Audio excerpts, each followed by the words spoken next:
So the cup shape, again, is useful for flowers.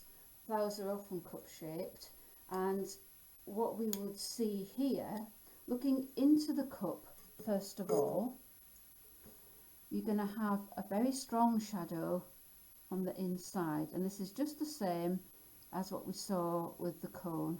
So you're going to have a very strong shadow. Remember, your light is coming from that direction, so the edge of the cup stops the light and creates a shadow in here,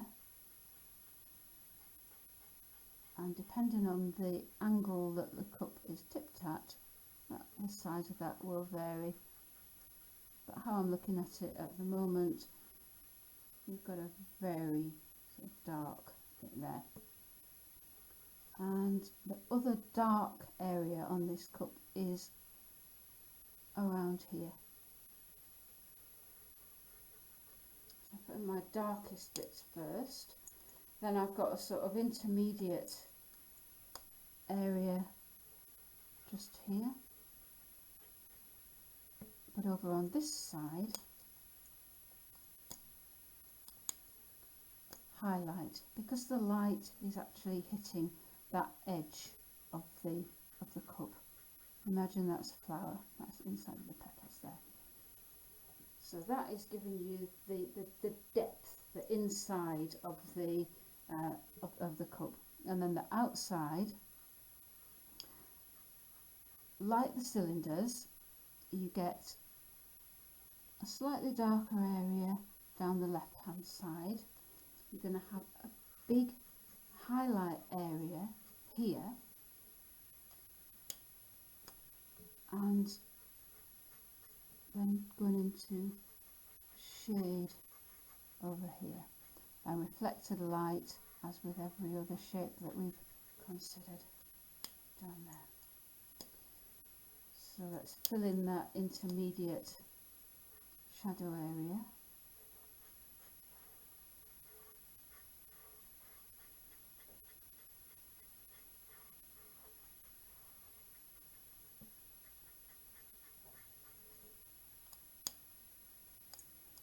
And finally, just beef up our darkest area of shadow, and that comes down to the bottom and just sort of turns around like so. So that then gives you the basis for a cup-shaped flower, and if you understand that, then each of the petals is going to have a different area of shadow. The final one, which is useful for fruits and also useful for remembering the very basics of 3D work, is the sphere, or the almost sphere, because in nature things are never perfect. So when you have light coming from top left, which is our default place, the spherical object, the fruit, usually has quite a strong and fairly small highlight in the top left quarter, and you get a sort of arc of reflected light down here opposite that. And what you can do then is build the rest of the shape around that. So you've got this sort of pale area here,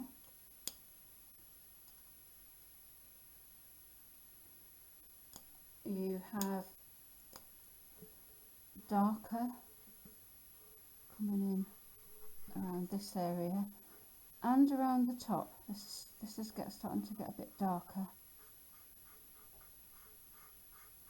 and this is a nice exercise to do with a pencil.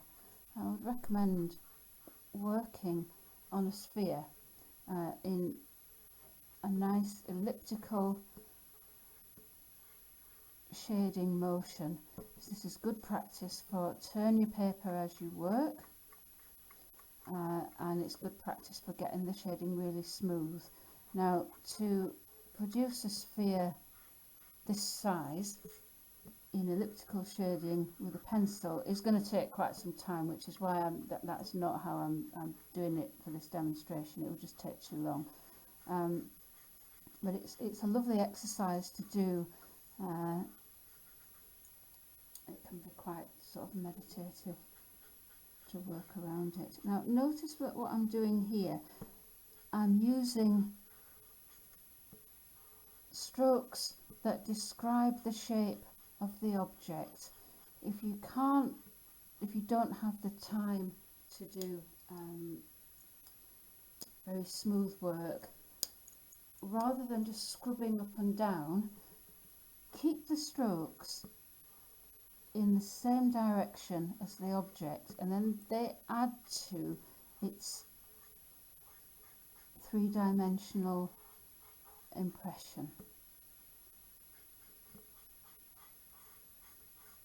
So I'm just filling in there, and then the darkest area in a sphere is usually over here.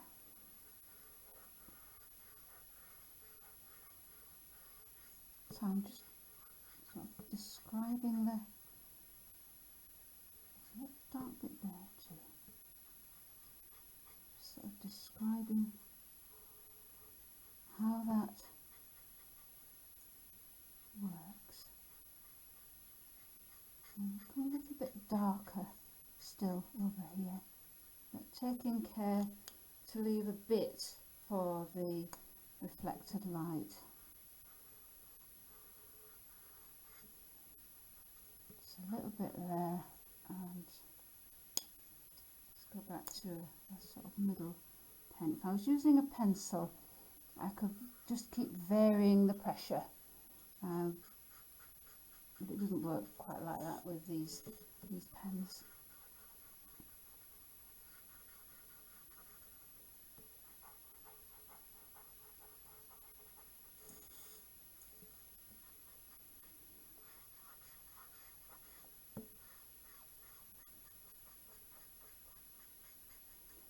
So a spherical object, and we're going from dark shadow over on the right hand side of the object.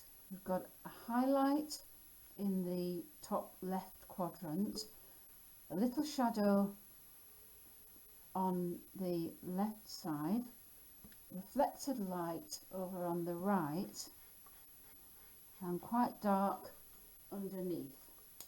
So those are the basic rules for creating three-dimensional geometric shapes, and those shapes are very applicable to botanical work. And if you are interested